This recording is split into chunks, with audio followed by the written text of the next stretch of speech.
खबरें राजनीति की हो या क्राइम की, हर खबर को पहुंचाएंगे आप तक सबसे पहले, सबसे तेज पचवादून खबर।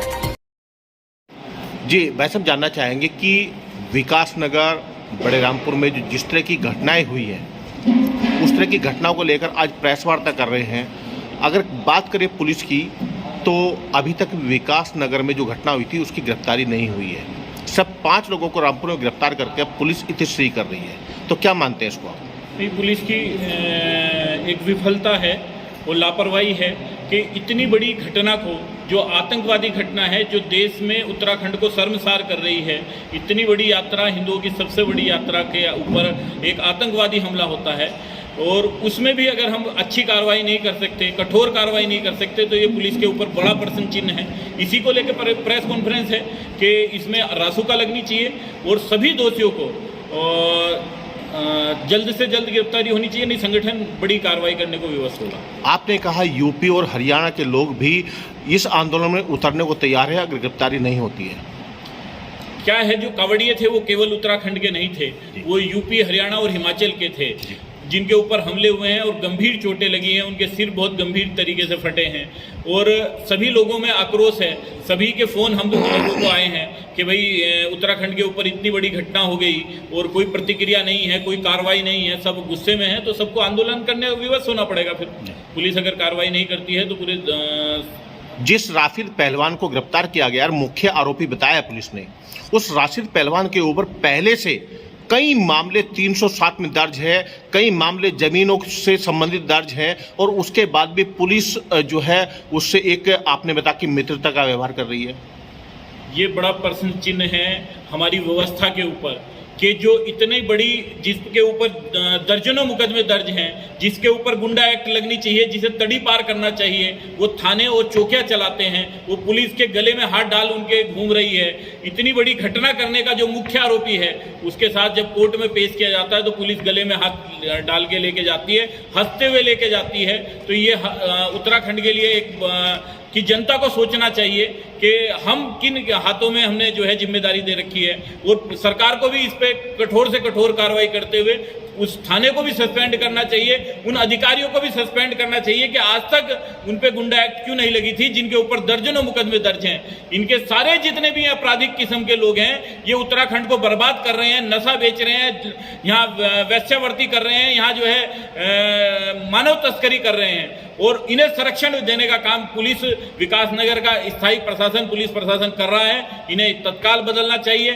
सारे थाने बदलने चाहिए और इनकी जांच करके इन पे गुंडा एक्ट करके इन्हें उत्तराखंड से बाहर निकालना चाहिए अपराधी के। सबसे बड़ा सवाल कि विकास नगर में इतनी बड़ी घटना होती है, पुलिस चौकी में पथराव किया जाता है, पुलिस चौकी में अल्लाह अकबर के नारे लगाए जाते हैं और उसके बाद भी आरोपियों की अभी तक गिरफ्तारी नहीं है। हाँ, कुछ हिंदू संगठन के लोगों पर 107 जरूर की है और वो भी जहां 20,000 का मुचलका होना चाहिए था, 1 लाख का मुचलका वहां पर इनको भरना पड़ा। ये कश्मीर बनाने की साजिश है। जिहादी नारे लगातार विकास नगर में लग रहे हैं, एक बार नहीं 3 बार ये घटनाएं हुई हैं। मस्जिद के सामने भीड़ इकट्ठी होकर जिहादी नारे लगाती है, देश विरोधी नारे लगाती है, सड़क को जाम करके, हाईवे को जाम करके वहाँ पे नारे लगाए जाते हैं, उनके खिलाफ कोई कार्रवाई नहीं होती है। पर जो समाज विरोध करने निकलता है, जो हिंदू समाज विरोध करने निकलता है, उन्हें रोकने का प्रयास, इसका मतलब है कि आप उस जिहादी संरक्षण को, लव जिहादियों को, गो हत्यारों को और जो है अपराधी किस्म के व्यक्तियों को संरक्षण देने का काम कोतवाल और पुलिस कर रही हैं। एसएसपी को संज्ञान लेना चाहिए, बहुत अच्छे अधिकारी हैं, कि इन्हें तत्काल सस्पेंड करके यहाँ अच्छे अधिकारियों को और इनके खिलाफ जांच बैठनी चाहिए जो इन लोगों को संरक्षण देने का काम कर रहे हैं। ये जो उत्तराखंड में जिहादी आंधी आई है, ये मुझे लगता है पुलिस संरक्षण के साथ काम कर रही है। अगर पुलिस के कुछ जो गलत अधिकारी हैं उन्हें हटा दिया जाएगा तो ये बहुत बड़ा काम इसमें हो जाएगा, ये रोकने का के लिए, इनके लिए। कहीं ना कहीं उत्तर प्रदेश के मुख्यमंत्री जहां पर कांवरियों पे फूल बरसाते, वहीं पर उत्तराखंड के अंदर पुलिस जो अभी घटना हुई है उस पर लाठियां भाजने का काम करती है, कांवरियों के ऊपर उनकी गाड़ी तोड़ी जाती है। इस पर क्या कहेंगे आप? पुष्प वर्षा तो हमारे मुख्यमंत्री जी ने भी की है, डीजीपी साहब भी पुष्प वर्षा में गए हैं, परंतु जो नीचे का प्रशासन है वो आज भी वही जिहादी मानसिकता का है, कांग्रेसी मानसिकता का है। सरकारें बदल जाती हैं, अधिकारी वही रहते हैं, तो उसी का प्रतिफल ये है कि आज वो अपनी मानसिकता को खुलेआम लाकर कांवड़ियों के खिलाफ, उस शिव भक्त पर जो सैकड़ों किलोमीटर की तपस्या करता है पैदल लाके, उसकी यात्रा के ऊपर लाठीचार्ज करके उसकी यात्रा को भी भंग करते हैं और उन गुंडों का, आतंकवादियों का संरक्षण करने का काम करते हैं जो कांवड़ यात्राओं पर हमला कर रहे हैं। जिस जगह की ये घटना है वहां पर भी जो वर्तमान विधायक है वो बीजेपी के हैं, और जो अल्लाह अकबर के नारे लगे थे विकास नगर में, वहां भी वर्तमान विधायक बीजेपी के हैं, लेकिन दोनों अभी तक मौन है। इस पे क्या कहेंगे आप? नहीं, बोलना चाहिए, सामने आना चाहिए जनप्रतिनिधियों को, और नहीं सामने आते तो जनता जवाब देती है, फिर उन्हें सामने आना चाहिए। और जिस नाम से वो वोट वेट मांगते हैं उसके लिए जब खतरा आता है, देश, ये तो देश की बात है, धर्म से बढ़ के देश की बात है। जो वहाँ नारे लगे हैं वो देश विरोधी नारे लगे हैं। ये जो यात्रा है वो राष्ट्रीय यात्रा है, ये स्वाभिमान की यात्रा है। इसके ऊपर हमले का मतलब है कि देश के ऊपर हमला होना, और सबको इसके लिए खड़ा होना चाहिए, सबको इसके लिए आवाज उठानी चाहिए। बार बार गजवाए हिंद की बात करते हैं, ये है क्या गजवाए हिंद? गजवाए हिंद एक जो जिहादी मानसिकता के व्यक्ति हैं, उन्होंने इस देश को मुस्लिम इस्लामिक देश बनाने के लिए एक जिहाद शुरू किया है, वो गजवाए हिंद है। उसी के तहत ये घटनाएं हो रही हैं। या तो पहले जो धर्मांतरण हुआ करता था, जिहाद क्या है कि जो मेरे धर्म को नहीं मानता है वो काफिर है, उसकी हत्या कर दो, तो ये जिहाद है। तो उस घटनाओं के क्रम में ये लव जिहाद और ये लैंड जिहाद चलता है। आज तलवार के आधार पर जिहाद नहीं चल सकता है, इसलिए एक षड्यंत्र के आधार पर, एक फंडिंग के आधार पर ये पूरी घटनाएं होती हैं। अभी परसों हरिद्वार के अंदर एक घटना हुई कि एक लड़की को लेके भागने वाला था, वो पकड़ लिया गया, तो वो जूस की रेडी लगाता है, पर उसने 80,000 रुपए की स्कूटी उसे गिफ्ट की थी। तो ये फंडिंग कहाँ से आती है?